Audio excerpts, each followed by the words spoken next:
Quiero pedirle al pastor Mayén que venga aquí a presentar al expositor. Gracias, hermano. Dios les bendiga a todos. Bienvenidos nuevamente, como dice el pastor Nadal. Yo solamente quiero presentar al doctor Carballosa. Es un entrañable amigo de hace muchos años atrás. Bueno, para mí era un inalcanzable. Uno de mis maestros era Ernesto Trencher. Cuando yo comencé el ministerio hace 33 años, y yo oía y sabía de esos teólogos españoles, y uno lo veía hacia allá. Pero el Señor no solamente me ha dado la bendición de poder conocer al hermano Luis Carballosa, o Evis Carballosa, como ustedes lo conocen por los libros, sino que hemos establecido una hermosa amistad. Y bueno, ha sido tanto así que para mí es como mi papá, al punto tal que yo solicité la ciudadanía española para que, como él vivió en Barcelona, aunque él es gallego, yo pueda decir que él me tuvo a mí cuando estuvo en Barcelona. Así que realmente ha sido una bendición del Señor poder conocerle. Sé que es un maestro, yo diría que el maestro de los maestros, y vamos a aprender muchas cosas en estas secciones que vamos a tener. Esperamos que usted no se la pierda. Está abierto a todo el que quiera, así que usted puede invitar a hermanos de su iglesia que quiera aprender, profesores de escuela dominical, hermanos que estén haciendo estudios bíblicos, porque lo más importante de todo en la Biblia es saber qué es lo que dice la Biblia y cómo debemos nosotros enseñarla. Así que, hermano Luis, venga aquí delante. Esperamos en el Señor que seamos bendecidos. Vamos a darle un aplauso al hermano Luis. Gracias, hermano. Creo que tengo Muy bien, es un placer y un honor estar aquí, un gusto grande con el pastor Mayén, con su querida familia. Han sido de tremenda bendición para nosotros, para mí personalmente. De vez en cuando lo escucho por la radio y me alegra que él ha estado cumpliendo años de 2 en 2 mientras yo voy de 1 en 1, por eso ya me está alcanzando. Ya pronto me alcanzará. Solo que estoy esperando que despida a su secretaria para yo contratarla, porque tiene la mejor secretaria que yo conozco. Así es que vosotros sois un grupo de privilegiados. Tenéis un gran pastor aquí en esta iglesia, hombre con un corazón extremadamente tierno, corazón pastoral. Hemos convivido momentos muy interesantes, casi que hemos llorado juntos en situaciones difíciles, y yo le tengo en muy, pero que muy alta estima a mi querido hermano don José y a su esposa Yoli y a sus hijos Josué y Josías y Saulín y Clarín y todas estas personas con sus nietos. Me manda fotos a veces y está rodeado de nietos, y yo estoy contento de ellos porque mi esposa tiene 9 nietos ya. Así es que, ¿cuántos tienes tú? 9, ya hemos empatado, ¿verdad? Ya digo que estamos ahí uno detrás del otro, y otra vez es muy, pero muy bendecido estar aquí. Acabo de regresar del país del Ecuador y allí estuve enseñando a un grupo de estudiantes en una escuela bíblica que hay allí, y también predicando en una iglesia. Y una de las cosas que me llamó mucho la atención es ver la sed y el hambre de esos hermanos. Por la noche no querían terminar la reunión. A las 9, 9:30 de la noche querían que siguiese. Y ya yo había estado todo el día, dale que te pego ahí con ellos, y ellos no, querían seguir y seguir y seguir.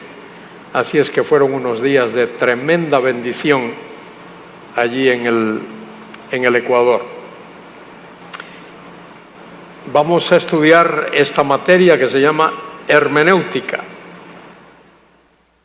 Digo a veces, en broma y en serio, que algunos creen que la hermenéutica es una bacteria. Cuando digo, vamos a estudiar hermenéutica, dicen, ¿qué virus es ese? ¿Qué enfermedad es? Digo, no es ni un virus ni es una enfermedad. Es dos cosas muy importantes. Es una ciencia y es un arte. Es la ciencia que nos ayuda a interpretar la palabra de Dios. Y es un arte porque el arte hay que practicarlo. Si tú no lo practicas, malo. Los músicos tienen que practicar mucho. La flauta, la trompeta, el trombón, el violín, el saxo, cualquier instrumento que sea, hay que practicar. Creo que hasta la maraca hay que practicar. Parece que no, pero todos esos instrumentos hay que practicar. Bueno, doy en primer lugar las gracias a Dios por estar aquí. Y luego a mi querido hermano y entrañable amigo, el pastor Mayén, y al hermano Nadal, con el cual he correspondido por correo electrónico, y me extendió la invitación para que estuviese aquí durante estos 3 días. Y de verdad que deseaba estar aquí desde hace tiempo. Ya el pastor Mayén me había mencionado un par de veces, pero honestamente no había sido posible. Esto de la hermenéutica es muy importante, sumamente importante. Particularmente hoy día es muy importante, porque hoy día vivimos en una etapa de la historia en el que los que nos guían políticamente y socialmente e intelectualmente no quieren que haya nada objetivo, nada que sea claro y objetivo, que todo sea relativo, incluyendo el vocabulario. Hoy día las palabras no tienen un significado fijo, determinado, objetivo. Hoy día la gente quiere que cualquier palabra tenga el significado que a ti te plazca. Cualquier palabra, y eso causa problemas, porque entendemos, o por lo menos puedo decir que entiendo yo y lo practico hasta donde puedo, hasta donde mi capacidad me lo permite, que la Biblia sea interpretada literalmente. Ese es el método, es la base de nuestra hermenéutica, una interpretación literal. ¿Qué significa literal? Significa que uno le da a las palabras su significado normal, su significado cotidiano, su significado llano, tal como uno lo entiende en la vida diaria. Eso es lo que significa entender o interpretar la Biblia literalmente. Hay un versículo de la Biblia que quiero usarlo para que nos animemos, en el Evangelio según San Juan, capítulo 1. Evangelio según San Juan, capítulo 1, y el versículo 18.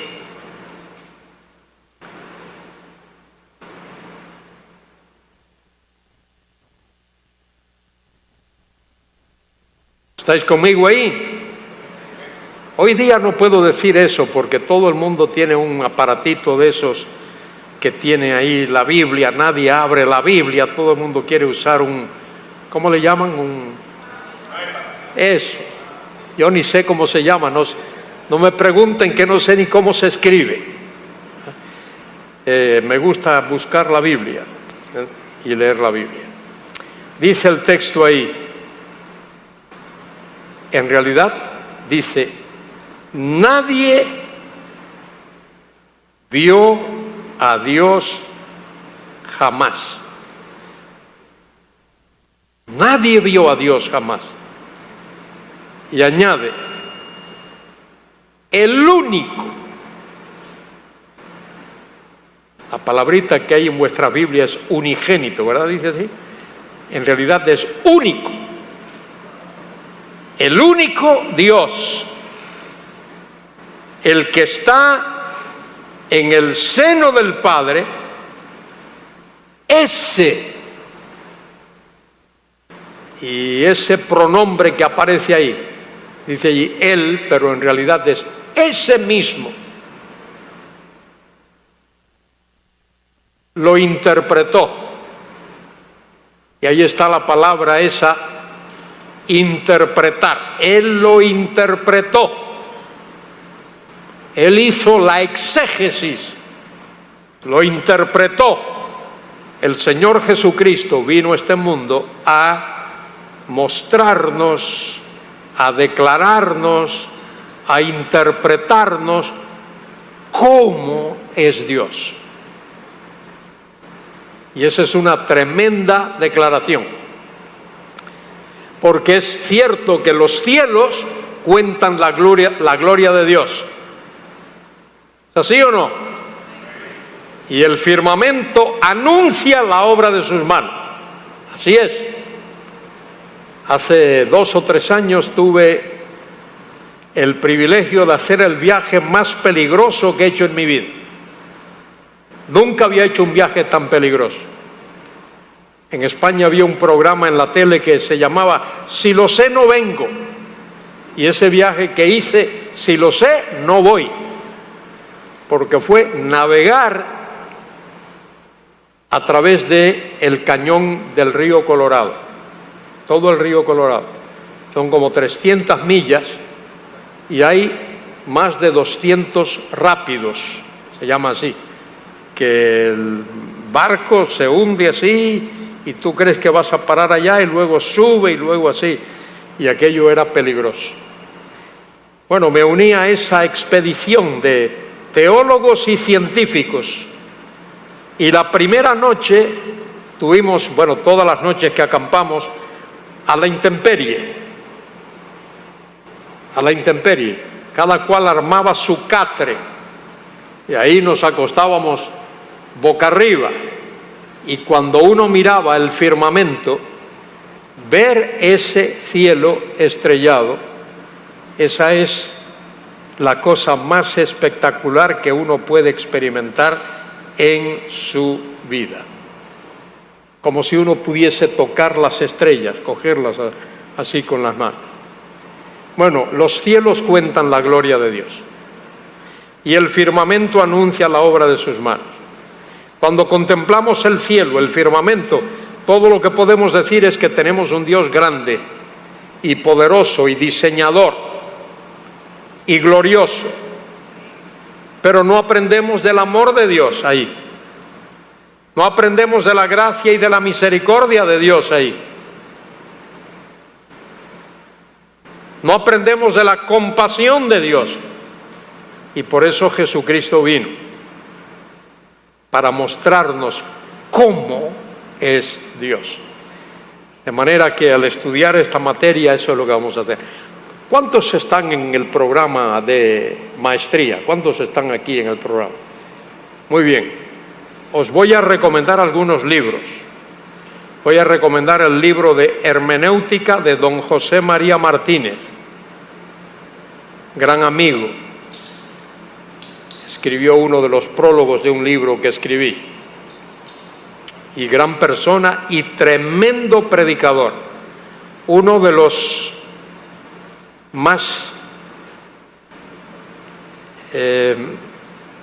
destacados, si no el más predicador de lengua castellana que jamás he oído. Don José María Martínez, un hombre de una tremenda compasión, pero un tremendo predicador. Y se llama así Hermenéutica Bíblica. Hay otro que se llama Hermenéutica de Milton Terry. Milton S. Terry. T-E-R-R-Y. Ese es un librito publicado por CLIE.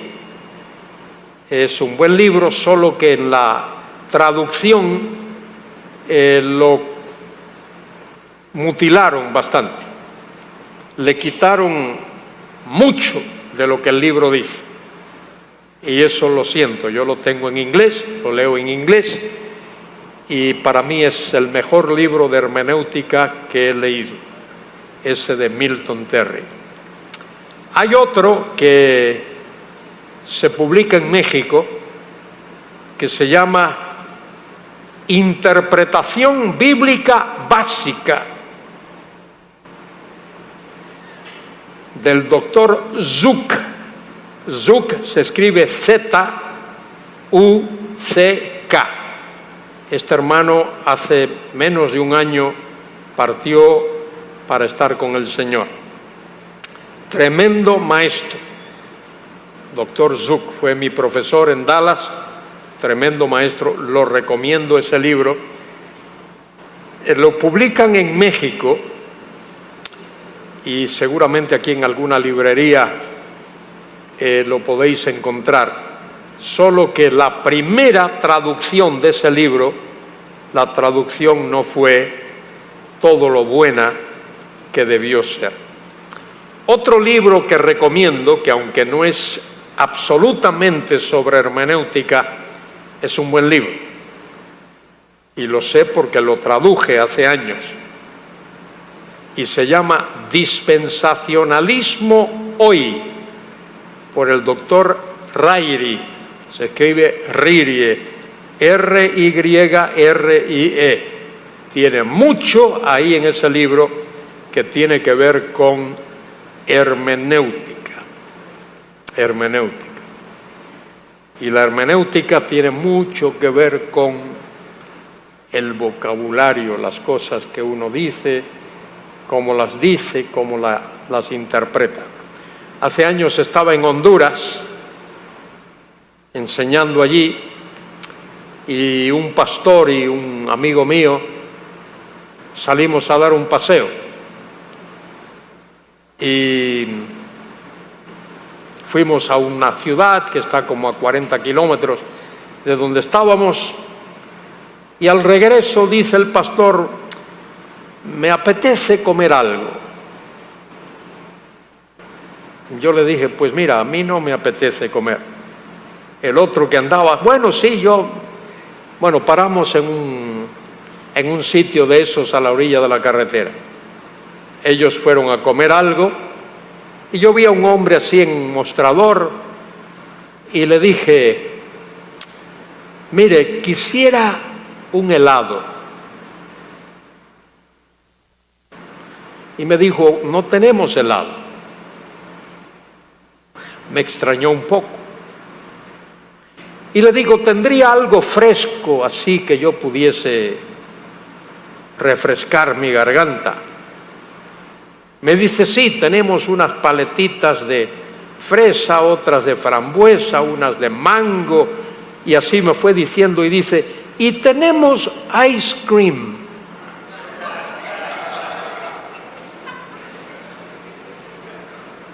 Bueno. Y yo le dije: bueno, mire, de eso último que ha dicho, deme uno. Y me trajo una tarrina de ice cream, porque el hombre no sabía que ice cream es en inglés y helado es en gallego. No sabía eso. Bueno, hay que tener cuidado con el idioma. Viajo a algunos sitios donde ciertas palabras están vedadas, no las puedo usar. Cuando voy a la Argentina me dicen: usted no se atreva a decir esto desde la plataforma. Una vez aquí en la República Dominicana me dijeron, esto no lo diga usted, que es una palabra obscena. Entonces esa la voy anotando por ahí en algún sitio para estar seguro que no repito esas palabras. Pero mire, hermenéutica, que es la ciencia y el arte de la interpretación, tiene que ver con lo que el autor original de una obra quiso decir con lo que dijo cuando lo dijo. Es decir, toda interpretación es siempre, o debe ser siempre, desde el punto de vista del autor original. Hoy día ese principio no se está observando. El principio hoy es que toda interpretación tiene que ser contextualizada. Y el contexto no es la Biblia. El contexto es lo que la gente está diciendo por ahí. Por ahí. Supongo que en una congregación como esta, en un grupo así como este, tiene que haber algún arquitecto. ¿Aquí algún arquitecto aquí? Ah, sí, muy bien. Hay algún arquitecto. ¿Sabéis que la arquitectura de hoy ha cambiado tremendamente en comparación con lo que fue hace años? La arquitectura hoy es un poco filosófica. Hubo un señor, creo que francés, Derrida, un filósofo, y esto influyó mucho en la cuestión de la arquitectura.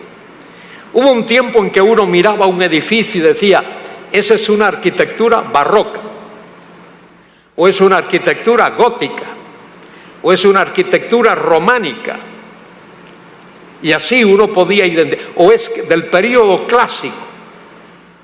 Los arquitectos de hoy no quieren que uno clasifique su arquitectura. Uno tiene que adivinar.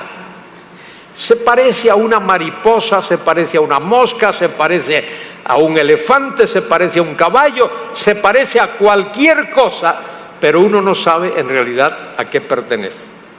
Ahora mismo acabo de estar en el Ecuador y pasamos por un sitio y me dice, mira, esta es uno de esos edificios, y uno no puede detectar, uno no puede, mirándolo, decir es esto.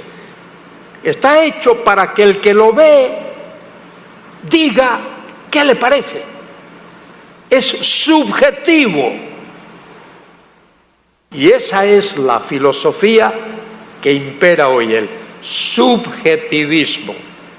Lo que a ti te parece, ¿cómo lo ves? Y miren, los predicadores, que pongan cuidado, porque vas a predicar un sermón y vas a decir, esto es esto, y cuando bajes, alguien te va a llamar y te va a decir, oiga, eso que usted dijo es lo que usted cree, pero yo creo esto. Entonces tiene que estar bien preparado. Tienes que saber afrontar, confrontar y contestar argumentos. Porque la gente no está aceptando. Porque ahora mismo estamos viviendo en un periodo de la historia y de la filosofía que se llama postmodernismo. Dicen los que saben que el modernismo se extendió desde la toma de la Bastilla en Francia, 1789, hasta el derribo del muro de Berlín, que afortunadamente estuve allí el día que se comenzó a derribar el muro. Creo que fue como en el año 1990, 91, por ahí. ¿Perdón? 89, por ahí. Ahí estuve. Hacía un frío de campeonato, pero allí estuvimos. Ahí estuvimos. Nos llovía hielo, pero allí estuvimos viendo cómo se derribaba el muro de Berlín. Bueno, dicen que ese es el periodo moderno, pero a partir de ahí para acá es postmodernismo, que tiene que ver con eso. Fíjese, el postmodernismo dice: Dios no existe. Y si existiese, no hace falta. ¿Quién quiere a Dios? ¿Para qué hace falta? Por eso tenemos que ser tan cuidadosos a la hora de analizar e interpretar la palabra de Dios y estar bien informados. Bien informados. Muy bien, vamos a estudiar hermenéutica bíblica. Y comenzamos con tres cosas. Algo que se llama contexto y algo que se llama propósito y algo que se llama plan. Esas tres cosas hay que tenerlas en mente y hay que estar claro, entender qué es contexto y qué es propósito y qué es plan. Cuando hablamos de contexto, hablamos del contexto bíblico. ¿Qué dice algo aquí en este sitio?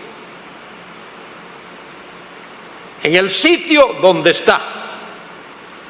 Estaba sentado ahí delante hace un ratito y veía este texto que está ahí. Dice allí: yo soy el camino y la verdad y la vida. Nadie viene al Padre si no es por mí. ¿Alguien sabe dónde está ese versículo? ¿Está dónde? El Evangelio según San Juan. ¿Qué capítulo?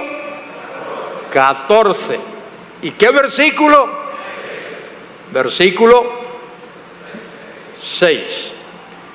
Y si os acordáis, por el contexto de ese versículo, Cristo estaba en un sitio llamado el aposento alto y estaba rodeado de sus discípulos,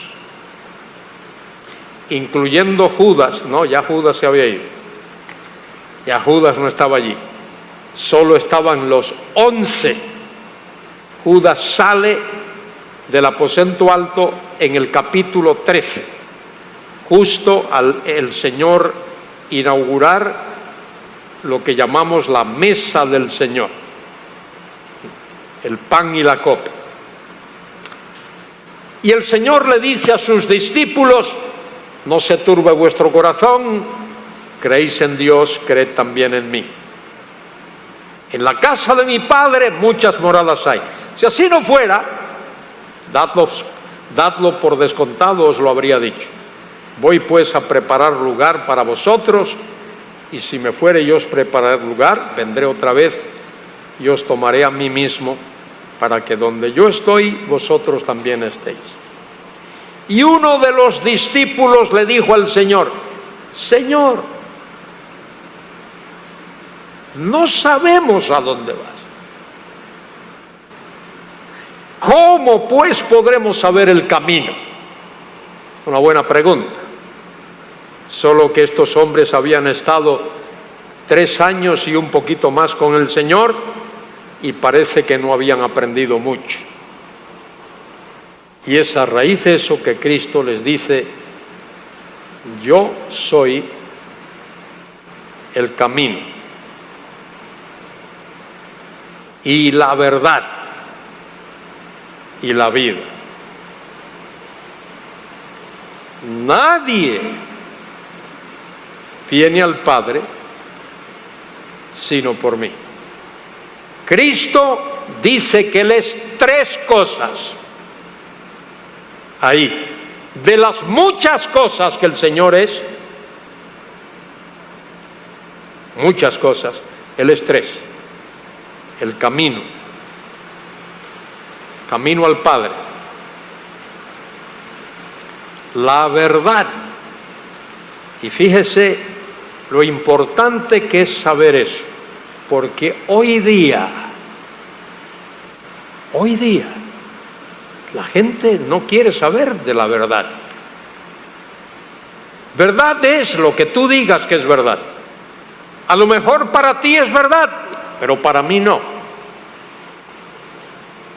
O como dijo el poeta español hace años, nada es verdad ni mentira. Todo es del color del cristal con que se mira. Y eso es lo que está ocurriendo hoy. Mire, señores y señoras y señoritas, hoy necesitamos hombres y mujeres de convicciones. Y no es decir, esto es así porque lo digo yo, sino esto es así por esta razón y por esta y por esta. Convalidar. Cuando tú le digas a tu congregación este domingo, esto es esto, diles por qué. ¿Por qué es así históricamente? ¿Y por qué es así gramaticalmente? ¿Y por qué es así contextualmente? No solo le digas esto es esto, diles por qué. Haz como Pablo. Pablo le dijo a los Colosenses 1:15, Él, Cristo, es imagen del Dios invisible, primogénito de toda la creación. Y luego viene el resto, versículo 16, porque en Él fueron creadas todas las cosas, las que están en los cielos y las que están en la tierra, visibles e invisibles, sean tronos, sean dominios, sean principados, sean potestades. Todo fue creado por medio de Él y para Él. Ese es el porqué.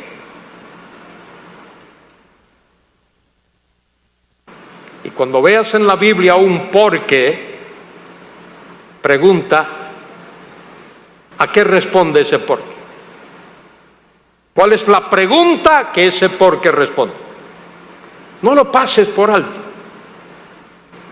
Los predicadores tienen la costumbre, tenemos la costumbre de omitir cositas que son sumamente importantes en la Biblia. Los peros y los paras y los por qué y los por consiguiente y por cuanto son muy importantes. No lo pases por alto.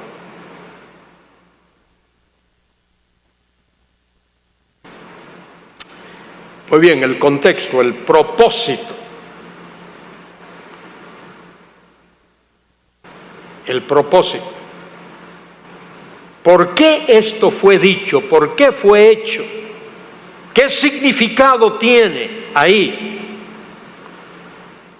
¿Os acordáis que en Hechos 1:5 el Señor le dice a los discípulos, porque Juan os bautizó con agua, pero vosotros seréis bautizados con el Espíritu Santo dentro de no muchos días? ¿Os acordáis de eso? Sí. Y entonces los discípulos dicen,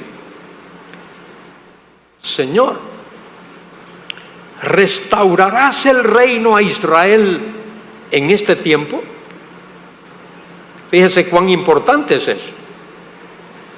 Porque esos apóstoles, esos hombres, eran lectores del Antiguo Testamento y seguro que se habían leído el libro de Joel. Y en el libro de Joel capítulo 2 dice que un día Dios iba a derramar su espíritu sobre toda carne. De manera que cuando Jesús dice a los discípulos, seréis bautizados con el Espíritu Santo dentro de no muchos días, ellos dicen, Joel, ya se cumple.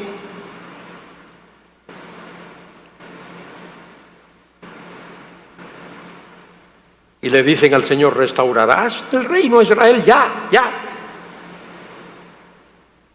Y Cristo les dice: no toca a vosotros conocer los tiempos y las sazones que el Padre puso en su sola potestad.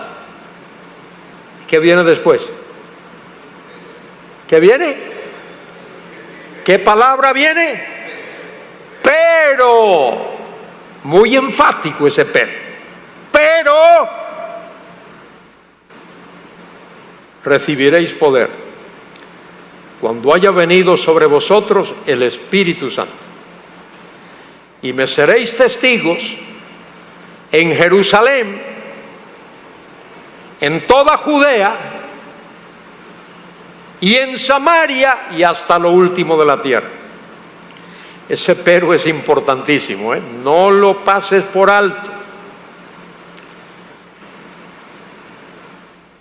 El deseo de los discípulos era saber si el reino iba a ser establecido ya. Jesús le dice: pero va a tardar, va a tomar un tiempo largo. Y fíjese que eso lo dijo el Señor ya hace 2000 años, casi. Tardado el reino, porque Dios no ha cumplido su propósito. Y luego tenemos la tercera palabrita, y la palabra plan. Plan. Hay que ver cuál es el plan de un libro en la Biblia. Plan. Por ejemplo, a vosotros que os gusta estudiar los temas proféticos, he oído al pastor Mayén predicar algunos de esos sermones por la BBN. Cuando tú estudias, por ejemplo, el libro de Daniel, allí en el libro de Daniel, Dios dice una cosa. Dios dice: voy a implantar, a establecer mi soberanía en el mundo.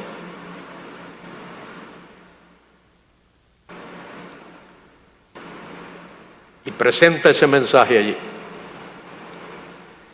Cuando miras el libro que forma una pareja importante con Daniel, que es el libro del Apocalipsis, allí Dios te dice cómo lo va a hacer. En Daniel te dice: lo voy a hacer.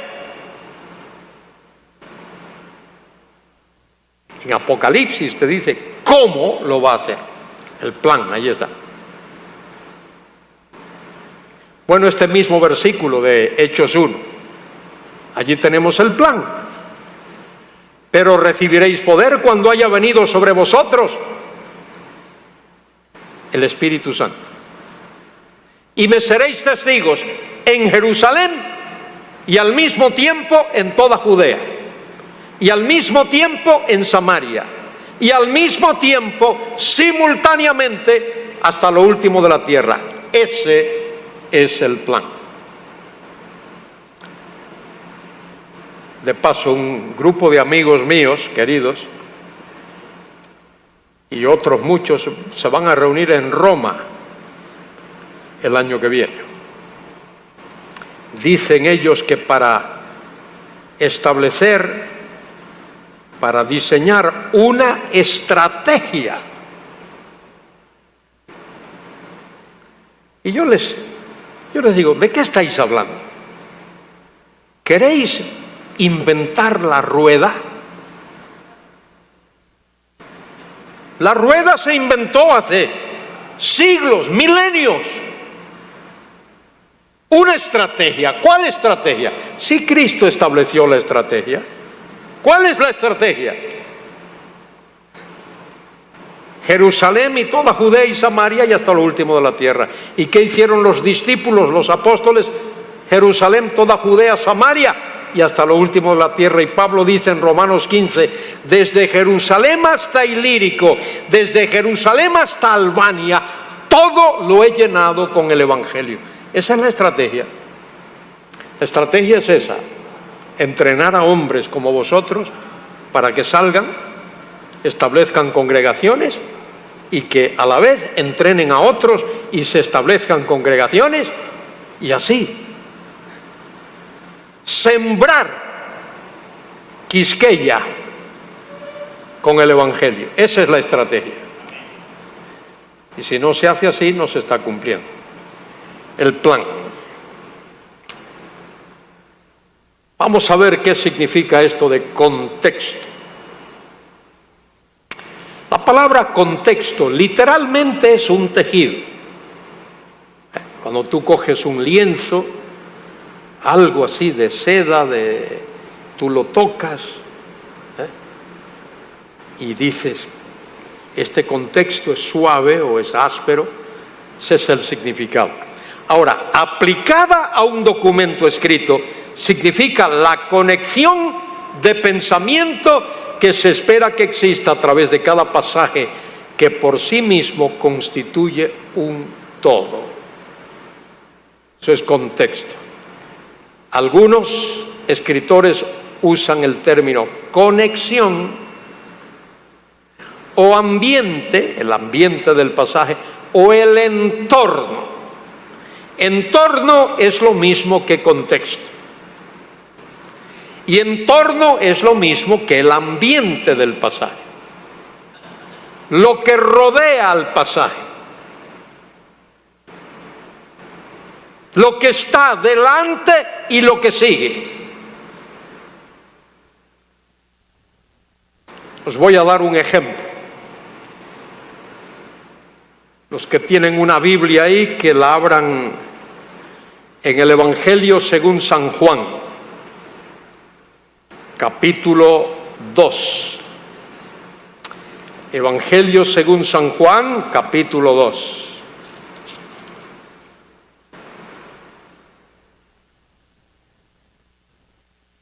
Leo el versículo 23.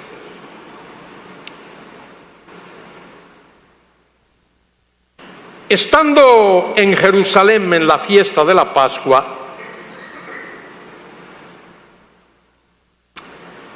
muchos creyeron en su nombre, viendo las señales que hacía. Pero Jesús mismo no se fiaba de ellos, porque conocía a todos y no tenía necesidad de que nadie le diese testimonio del hombre, pues él sabía lo que había en el hombre. ¿Me habéis seguido hasta ahí? ¿Sí? Bien. Fijaos cómo comienza el capítulo 3. Solo que en la Reina Valera, nuestro querido Reina, Casiodoro de Reina, y nuestro querido don Cipriano de Valera, le omiten una conjunción que es muy importante ahí. Y está en el texto original que tengo aquí delante. Pero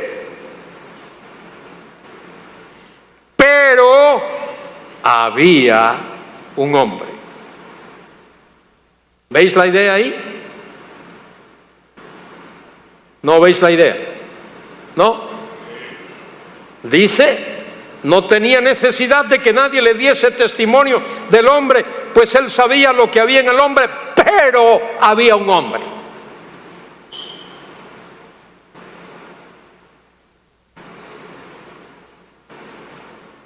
Ese es el contexto del pasaje. Entre todos los hombres que había allí en Jerusalén, había un hombre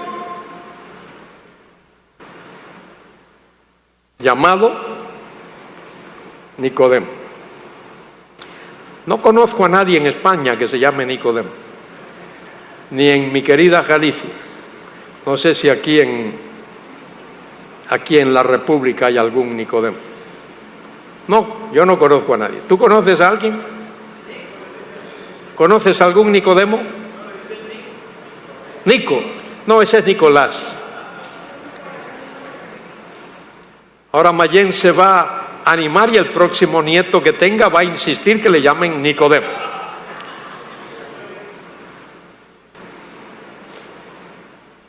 Bueno, para que veáis lo importante que es mirar el contexto. Ese hombre llamado Nicodemo evidentemente era diferente de los demás, porque los otros decían que habían creído pero no creyeron. Y cuando Jesús termina su plática, su conversación con Nicodemo, estoy seguro que Nicodemo nació de nuevo. La primera vez que alguien usó Juan 3:16, seguro que dio un tremendo resultado. Muy bien, hay dos clases de contexto. El primero es el contexto inmediato, lo que precede o sigue inmediatamente a una palabra u oración. Fijaos en esto. Muchas de las grandes herejías que han surgido en el mundo, muchas de ellas,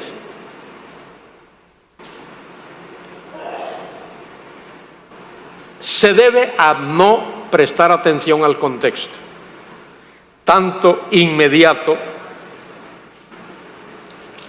el contexto cercano de una palabra, por no prestarle atención, no ver el contexto.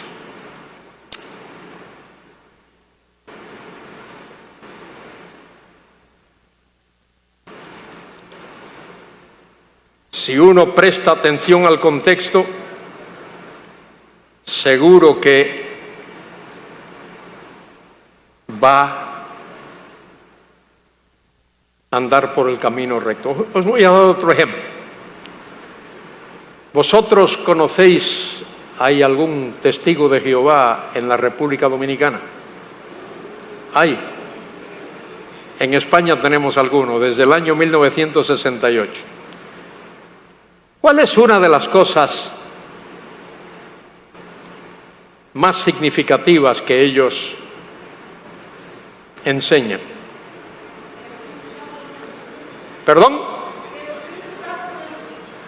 Bueno, a ver, que Jesucristo no es Dios. Es decir, ellos niegan la Trinidad, pero parten de ahí, que Jesucristo no es Dios. Y dicen, cuando leen San Juan 1:1, en el principio era el Verbo, y el Verbo era con Dios, y el Verbo era Dios. Ellos dicen que ese Dios de Juan 1:1 es un Dios inferior, que es un Dios con minúscula. ¿Habéis oído eso? Que es un Dios que fue creado,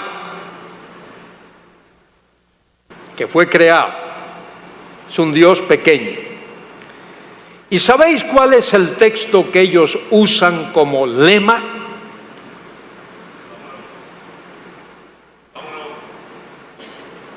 Juan 1:8. El texto que ellos usan como base.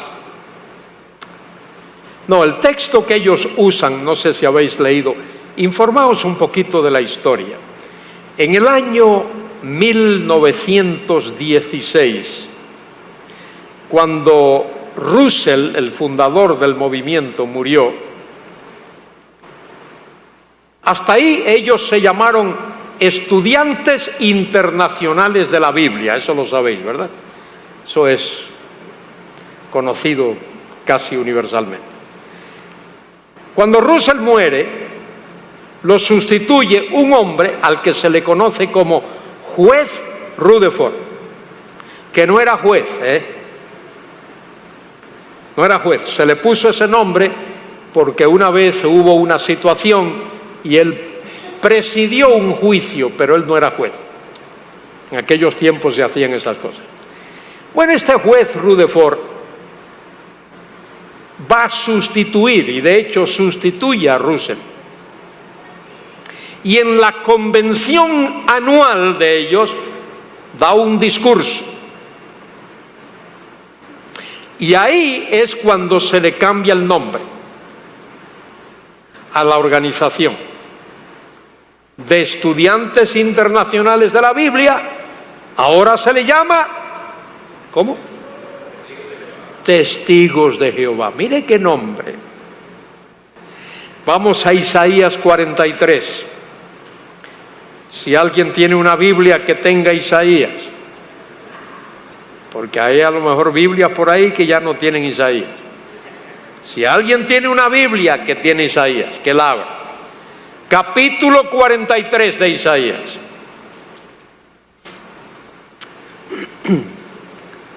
Versículo 10.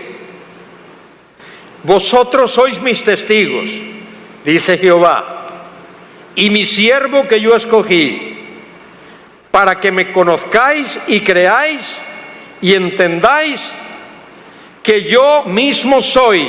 Ahora ponga atención.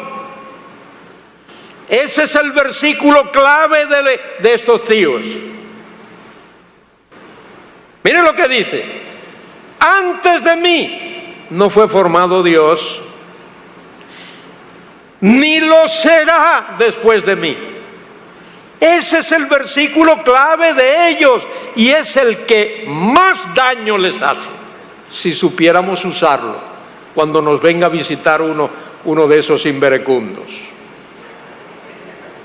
Decirle: mira aquí, tú dices que Jesucristo fue creado, que es un Dios menor. Mira lo que dice Dios: antes de mí no fue formado Dios, ni después de mí lo será.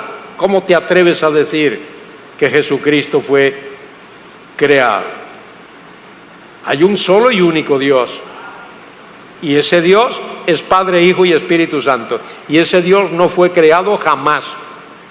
El Padre no fue creado, el Hijo no fue creado, ni el Espíritu Santo fue creado. Hay que mirar el contexto. Ellos solo miran donde dice allí: yo os escogí para que conozcáis y creáis y entendáis que yo mismo soy. Y ahí se queda, no leen el resto. Hace años, un montón de años, uno de los papas fue a España. No sé cuál de ellos fue.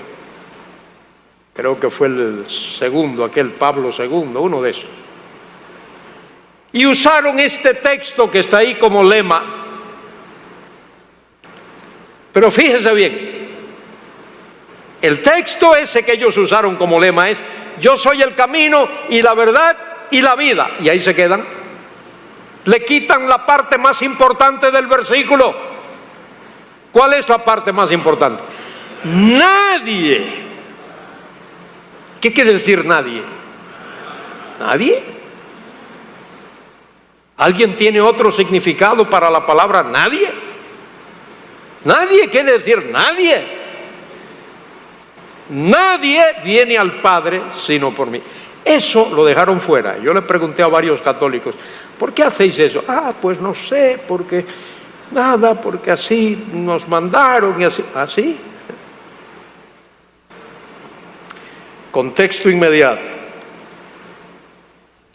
Pero hay un contexto lejano. Lo que está menos cercano a una palabra u oración y podría abarcar un párrafo completo de la sección. ¿Cómo comienza el Evangelio según San Mateo? Libro de la genealogía de Jesucristo. ¿Os acordáis de eso? Sí. Dice luego: hijo de David. Y le sigue: hijo de Abraham. ¿Cuál es el contexto lejano de eso? Hay que ir a buscar allí en 2 de Samuel 7, cuando Dios le dice a David: te voy a dar un hijo que se va a sentar en tu trono en perpetuidad. Hay que buscar ese contexto. Y luego dice: hijo de Abraham. Hay que buscar ese contexto. Dios le dijo a Abraham: te voy a bendecir. Al que te bendiga lo voy a bendecir, y al que te maldiga lo voy a maldecir. Y en ti serán benditas todas las familias de la tierra. Hay que buscar ese contexto también. ¿Por qué Jesucristo es hijo de David y por qué es hijo de Abraham? ¿Y por qué la iglesia establecida solo lo pone como hijo de María?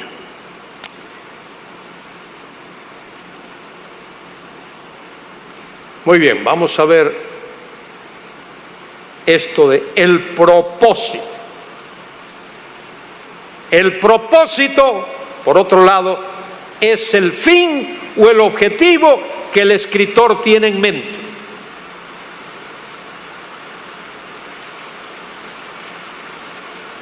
¿Qué fin, qué objetivo tuvo Mateo cuando escribió su evangelio?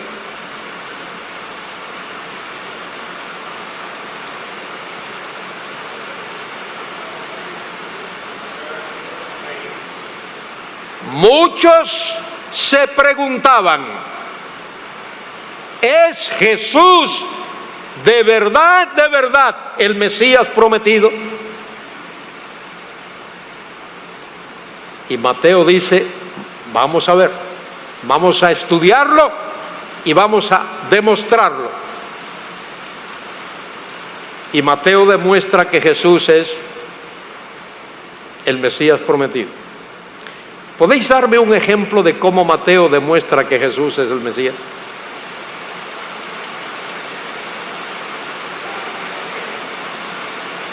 Mira, me habían dicho que aquí en la República Dominicana no llovía, que solo en Galicia llovía. Así es que vais a tener que... ¿Qué decías, hermano? Muy bien, esa es una manera, la genealogía, que no nos gusta leer. La encontramos pesada, pero ahí está. A ver.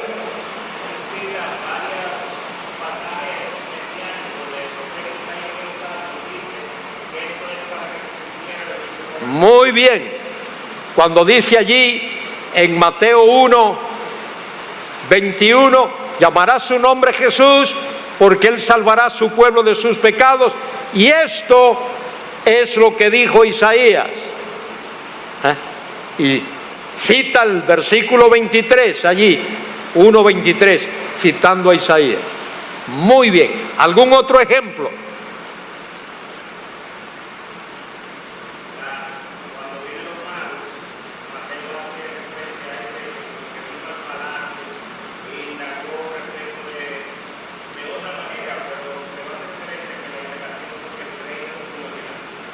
Aquellos sabios del oriente van allí a indagar: ¿dónde está el rey de los judíos que ha nacido?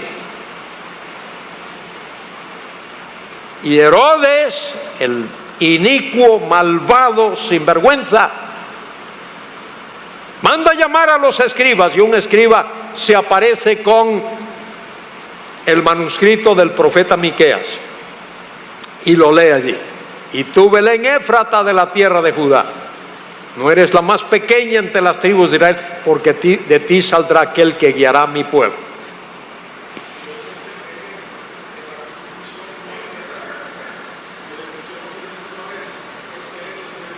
Muy bien, aunque los judíos no querían eso. ¿Y qué dijo Pilato? Lo que he escrito, escrito está. Muy bien. Otro pasaje que me viene a la mente es aquel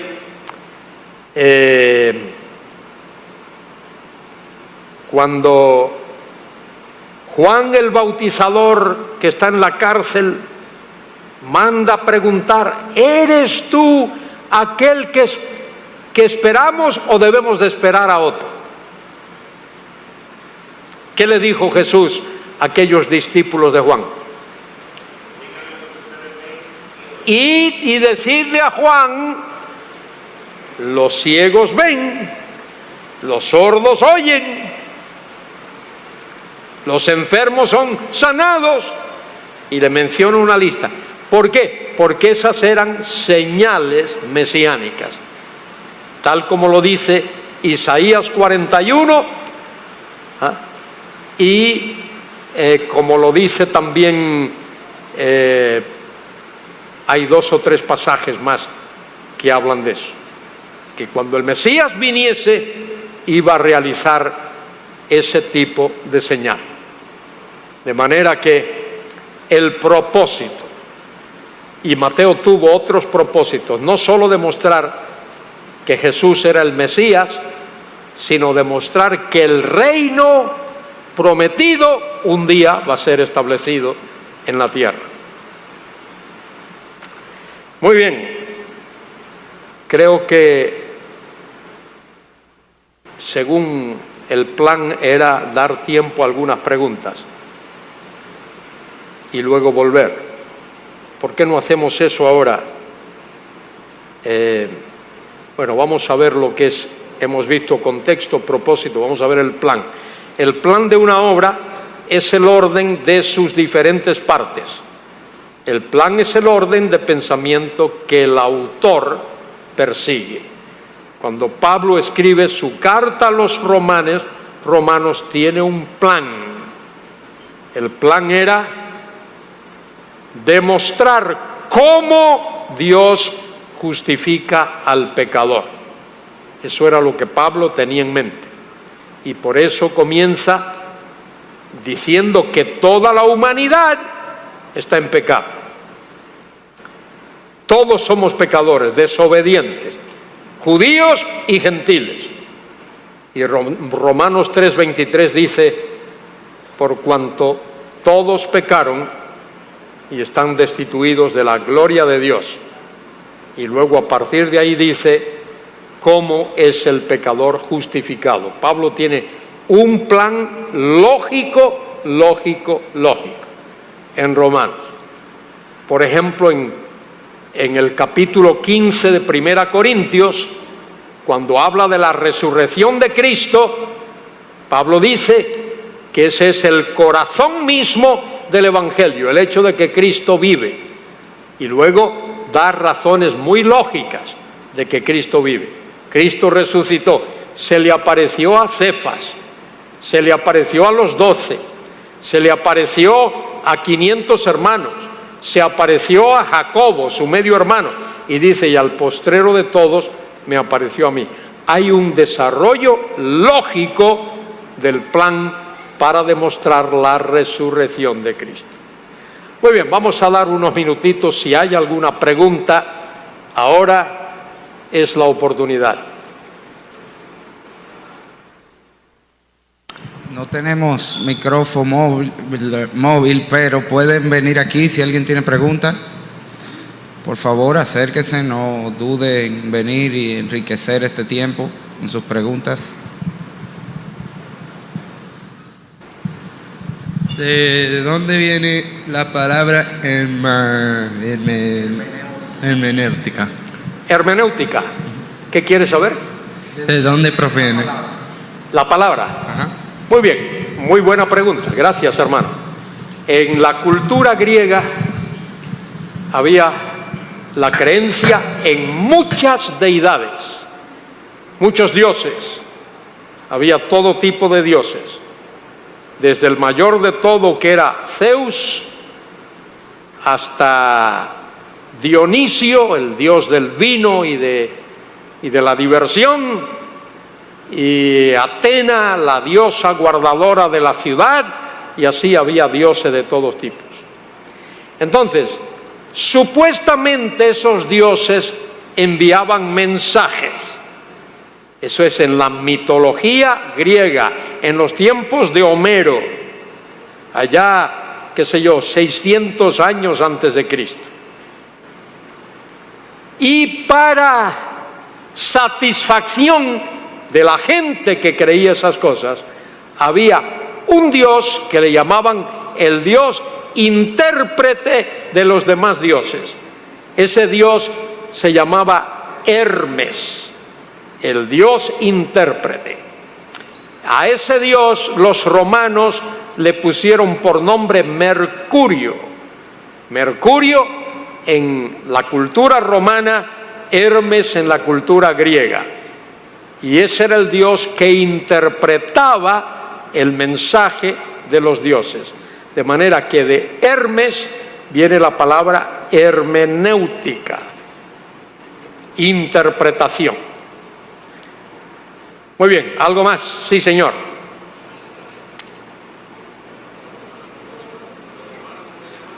Júpiter. Hemos visto algunos ejemplos de correlación al contexto, el propósito y el plan en cuanto a un escritor X en la Biblia. Ha dado algunos ejemplos. ¿Hay lo mismo para la Biblia como un todo? ¿Para quién? Verlo. Para la Biblia como un libro, como un Para todo. la Biblia como un libro. El contexto de la Biblia como tal es el mundo bíblico. El mundo bíblico, la cultura bíblica. La cultura bíblica que abarca todo lo que es el Medio Oriente. En ese sitio se hablaba por lo menos dos idiomas, el idioma hebreo y el idioma arameo, y hay mucho que decir ahí porque algunos han pensado, y se ha escrito ya no tanto, que el hombre, digamos en tiempos de Moisés, no sabía escribir. Por lo tanto, Moisés no pudo haber escrito Génesis, Éxodo, Levítico, Números y Deuteronomio, el Pentateuco. Pero se ha descubierto que el hombre sí sabía escribir. Es más, contemporáneo de Abraham era el rey amorreo Hammurabi, que escribió el famoso Código de Hammurabi, que estaba escrito en columnas y estaba distribuido en distintas partes del reino, y en ese código había muchas leyes. Por ejemplo, ley sobre el matrimonio, ley sobre la familia, ley sobre el comportamiento, muchísimas cosas. Y también diferentes culturas, como por ejemplo la cultura de los eteos. Una de las cosas que aprendemos de esa cultura es por qué al primogénito se le daba la doble porción. Se dividía la herencia y al primogénito le correspondía el doble de lo que le correspondía a cada otro. Esa es una cosa. Otra cosa es por qué Abraham oyó a Sara, su mujer, que le dijo: toma a Agar. Nosotros no podemos tener hijos, toma a Agar. Es mi esclava, te dejo que la tengas por mujer para que nos nazca un hijo en casa. Y sea uno nacido en casa el que herede nuestra herencia y no sea un extranjero. Entonces hay un contexto de la Biblia que tiene que ver con ciertas creencias, tiene que ver con cultura, tiene que ver con idioma, tiene que ver con geografía, tiene que ver con muchísimas cosas. Ese es el contexto de la Biblia. Bien, ¿alguna otra pregunta? Sí. Faltó contexto, propósito y plan. Si existe para la Biblia como tal. Sí, cómo no. El plan de la Biblia es, el propósito de la Biblia es demostrar la soberanía de Dios en el universo. Ese es el propósito de la Biblia. Algunos creen, yo estoy ahora revisando un trabajo ahí que me está dando mucho trabajo, estoy revisando ese trabajo, porque algunos creen que el propósito de Dios es salvar, que el propósito de la Biblia o de Dios es soteriológico, que significa salvar a los pecadores. Pero eso no puede ser, porque Dios se glorifica tanto, o se va a glorificar tanto, en la condenación de los inicuos como en la salvación de los salvos. De manera que el propósito de Dios es doxológico. El propósito de Dios es doxológico. Y el plan de Dios, como Dios lo ha planeado, Dios llamó a Abraham de Ur de los Caldeos, le hizo promesa a través de él, de Isaac y de Jacob y de Judá, enviar al Mesías, y así es como Dios lo ha hecho. Ese es el plan de Dios. Hasta la muerte de Cristo, la cruz era inevitable. La cruz está incluida en el plan eterno de Dios. La cruz no fue un accidente, es parte del plan de Dios, así lo planeó Dios. Fue la voluntad soberana de Dios que Cristo muriese en la cruz. Bien, diga.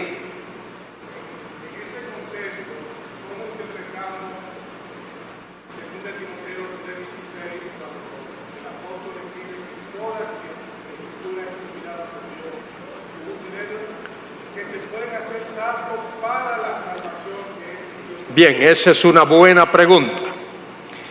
Allí en el capítulo 3, versículo 14, lo que comienza así: que desde la niñez has conocido las Sagradas Escrituras, las cuales te pueden hacer, porque la palabra salvar en el griego, souzo, es la palabra griega, no solo es salvar para la gloria, para el cielo. Por ejemplo, cuando Pedro le dice a Jesús: si tú eres Jesús, permite que yo camine sobre las aguas, y Pedro no sé cuántos pasos daría y comenzó a hundirse, y cuando vio que se estaba hundiendo soltó un grito. ¿Y qué gritó Pedro? ¡Sálvame! Quiso decir Pedro: llévame al cielo. ¿Qué quiso decir Pedro? Que no me dejes ahogar, no me dejes ahogar. Entonces, salvar puede significar librar, liberar, o salvar para la eternidad. Por ejemplo, Santiago, capítulo 5, dice allí que el que haga volver al pecador de su camino, salvará de muerte a un alma. Pero no es salvarlo de muerte en el sentido de que se pierda o algo parecido. Librará de un estado de mortandad. Un cristiano puede alejarse de Dios, puede vivir una vida que no es de agrado a Dios, y viene otro hermano maduro y lo toma y lo llama y lo exhorta, y ese hermano regresa a la comunión con el Señor. Eso es librar a un alma de un estado de mortandad espiritual. Antes no quería leer la Biblia, ahora la lee. Antes no quería orar, ahora ora. Antes no quería congregarse con los hermanos de convertidos a Cristo, y ahora viene y se congrega. A ver, que tenemos un minuto. La pregunta está relacionada a la definición que usted dio de tener ciencia y arte de interpretar los textos sagrados, en este caso la Biblia. Si me enfoco en el punto de vista aquí, porque estamos grabando, si bien, no se oye. por favor. La pregunta. Sí, la pregunta está relacionada a la definición que usted presentó de hermenéutica, ciencia y arte de interpretar los textos bíblicos. Entonces, partiendo desde el punto de vista de ciencia, entendemos que es un conjunto de metodologías, y desde el punto de vista de arte es conocimiento empírico producto de la práctica. Entonces, desde ese punto de vista, una persona que tenga solamente ciencia y o que solamente tenga empirismo, ¿dónde puede interpretar la Biblia correctamente sin el auxilio del Espíritu Santo? Esa es la pregunta. Y también desde el punto de vista de la contemplación de la naturaleza yo puedo saber la majestuosidad y divinidad de Dios y conocerle desde ese punto de vista. ¿Por qué también por qué complicar el conocimiento de lo que es Dios por medio de su palabra con un sinnúmero de técnicas valiosas? Pero esa es la pregunta mía. Muy bien, recordemos que cuando hablamos de ciencia, una ciencia se guía por leyes, por normas, por reglas. ¿Estamos de acuerdo ahí? Ciencia se guía por leyes. Cualquier área de la ciencia se guía por leyes, por normas y por reglas.